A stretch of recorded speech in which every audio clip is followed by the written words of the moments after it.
तुम्ही दिलेल्या माहितीनुसार तुमच्या पेशंटला स्मृतिभ्रंशाचा आजार आहे, याला डिमेन्शिया असं म्हणतात. युजली काय होतं की ह्याला मेंदूची झीज किंवा ह्याला न्यूरो डिजेनरेटिव्ह डिसऑर्डर म्हणजे मेंदूचाच विकार असं म्हणू शकतो आपण.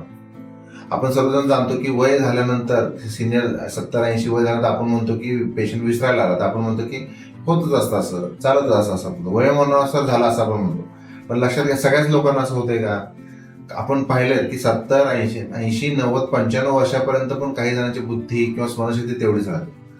मग काही जणांच्या मध्ये दोष निर्माण होतो किंवा स्मरणशक्तीचे प्रॉब्लेम दिसायला चालू होतात.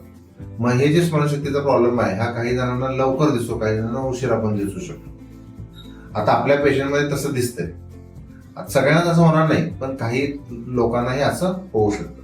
ह्यात होतं काय की मेंदूच्या पेशींची झीज होते आणि त्यामुळं मग लक्षात राहत नाही. जसं आपण म्हटलं की चहा पिला तरी पुन्हा चहा मागतो, जेवण दिलं तरी पुन्हा जेवण मागतो, मग घरचा रस्ता विसरतो, बाहेरचा रस्ता विसरतो, चप्पल कुठं काढलं हे कळत नाही, चष्मा कुठं ठेवलं ते आठवत नाही, शर्टाची बटणं व्यवस्थित लावू शकत नाही, स्त्री असेल तर ती ब्लाऊज व्यवस्थित घालू शकत नाही, साडी व्यवस्थित नेसू शकत नाही, कधी कधी सिव्हिअर स्टेजमध्ये कपड्यात संडास लघवी पण होते. आता हे जे आहे डिमेन्शिया हा 3 टप्प्यात असतो, माइल्ड, मॉडरेट, सिव्हिअर. म्हणजे सौम्य लेवल, मध्यम लेवल आणि तीव्र लेवलचा असतो. सौम्य लेवल म्हणजे सुरुवात असते फक्त की विसरगोळेपणासारखं वाटत असतं. मधल्या लेवलमध्ये ही लक्षणं जरा जास्ती असतात. पण तिसऱ्या टप्प्यामध्ये जे असतात ती तीव्र म्हणजे सिव्हिअर सिच्युएशन मध्ये पेशंटला युजली बघितलं तर कपड्यात संडास लघवी होणे, इनकॉन्टिन्युअन्स ऑफ युरिन स्टूल होतं, संशय घेणे असतं आणि ते घरच्या नातेवाईकांना पण ओळखत नाहीत अशा, किंवा कपडे घालता येत नाहीत, उलट करतात, स्वतःची काळजी घेऊ शकत नाही, या लेवलला ते चालतं. म्हणजे माइल्ड, मॉडरेट, सिव्हिअर.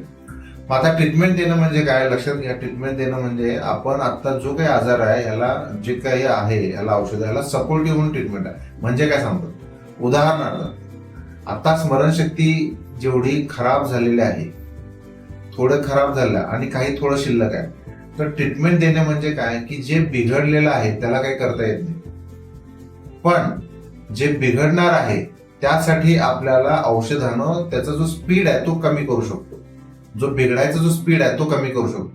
उदाहरणार्थ समजा हा कागद आहे आणि हा कागद आता आग लावल्या आणि जळला, आता जळत इथपर्यंत पेटला, तर काय होईल की आता या इथं आपण ड्रेस दिसली इथपर्यंत पेटलं, तर इथं या भागाची राख झाली, बरोबर आहे, राख झाली. म्हणजे काय की आता राख झालं त्याचं काही करता येत नाही, पण हा आता पुढे जर आपण आग जर विझवायचा प्रयत्न केला नाही तर जळत संपूर्ण कागद हा जळून जाणार लगेच. तर ट्रीटमेंट देणं म्हणजे काय, समजा याच कागदाला आपण राहिलेल्या भागाला ओलं करणं म्हणजे काय होईल की आता जेवढं जळलं त्याला काय करता येत नाही, राग झाला त्याला काय करता येत नाही, पण जेवढा भाग ओला झालाय तेवढ्या भागाचा जो आग लागणार ते हळूहळू आग लागणार नाही असं नाही, पेटणारच पण हळूहळू पेटणार. म्हणजे आपला हेतू काय, औषधानं जे काय आता मेंदूत झीज होणार आहे त्याचं स्पीड कमी करायचं.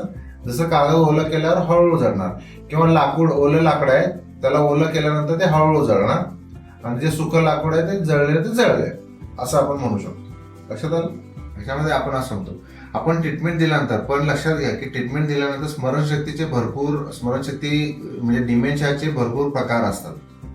मग याच्यामध्ये अल्झायमर डिमेन्शिया आहे, व्हॅस्क्युलर डिमेन्शिया आहे, फ्रंटोटेम्पोरल डिमेन्शिया, असे भरपूर डिमेन्शियाचे प्रकार आहेत जे इरिव्हर्सिबल आहे.